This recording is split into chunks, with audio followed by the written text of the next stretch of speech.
Beverly Hills Cop 4 Axel F was released in 2024 and was directed by Mark Molly. It tells the story taking place 40 years after the previous films, where Axel has returned to Beverly Hills to team up with his daughter after she has been threatened, and he must team up with the old crew to uncover a conspiracy. So, after a very long time, it's been like in the talks for over 20 to 30 years, we finally get another Beverly Hills Cop movie. Number 4 has finally come out on Netflix, not in the cinemas, but that's definitely interesting to say the least. So, as for the previous 3 movies, I'm a huge fan of the first one. I think it's a classic. I love it. I think it's awesome. Eddie Murphy is hilarious. The second one I controversially actually think is a letdown. Well, it's not a bad movie, and it did have some funny jokes, and Eddie Murphy is great as usual.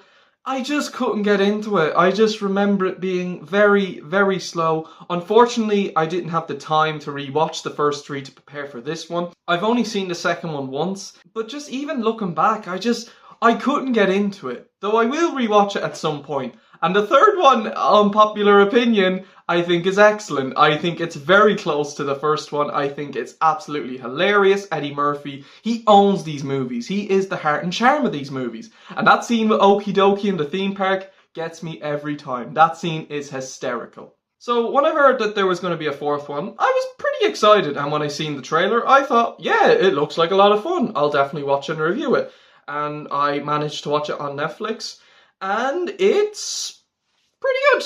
Yeah, it's actually quite good. Not quite as good as I'd hoped, but still really good. I think the story's alright. It's not bad. It can be fun. It's just, I feel the problem is the pacing. A lot of sections in the movie, especially in the first half, are very slow, and it feels a lot longer than it actually does. It's a similar problem I had with the second movie, where it was just very slow.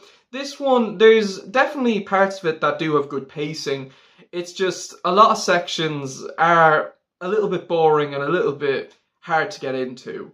But when we get to the action and the good character moments and the good character development, the movie gets more interesting and very engaging. There's a fun action chase scene in the first act that's absolutely hilarious, and the climax is pretty solid. So there is a lot of good action to keep you entertained. I just felt the pacing wasn't quite as strong as the first and third one. It's better than the second one for me, but I did feel the movie was quite slow in areas. But I still was invested enough, and I'm happy to say that the comedy is absolutely hilarious. Not quite as funny as 1 and 3, but still really good humour regardless. Their performances are excellent. Everyone owns their characters. Eddie Murphy just gives it all. He does an excellent job playing Axel Foley. He is the character. He brings so much life and personality and depth to the character. He just owns this character. I can't imagine anyone else playing Axel Foley. He is Axel Foley. Eddie Murphy does fantastic. Everyone else does a great job, but Eddie Murphy, he owns this role. He owns these movies. He makes these movies, I feel. I feel without Eddie Murphy, these movies wouldn't quite have the same charm without him. But even so, the acting is still really good. And the characters are pretty good. Axel is still a great protagonist and still has a very good character arc. And Eddie Murphy once again delivers a fantastic performance. Jane was a pretty good character too, and had a very interesting dynamic with Axel. At times it was a little bit cliche with the direction, but the execution wasn't half bad. I just think at times it can be a little too obvious where it's going at times. We do get to see some familiar faces again, which is nice, and a few new faces, which are pretty good. I don't have a lot to say about them, but they are pretty good and do contribute a lot to the plot, which is good. But the villain, I won't spoil it, but I did find the villain to be quite forgettable. He wasn't terrible, but he wasn't really that interesting, a bit one-dimensional, and he's just not really memorable. He didn't really do a lot. But the movie's characters are still pretty fun to watch. The music is mostly the same as the previous movies, but it's still really good. The music still has its charm, its epicness. It's a really good soundtrack that these movies have. So the music, once again, in the 4th movie is really good. So admittedly, the movie isn't quite as good as I hoped. It could have been a little bit better with the story, the pacing could have been better, some characters could have been developed better.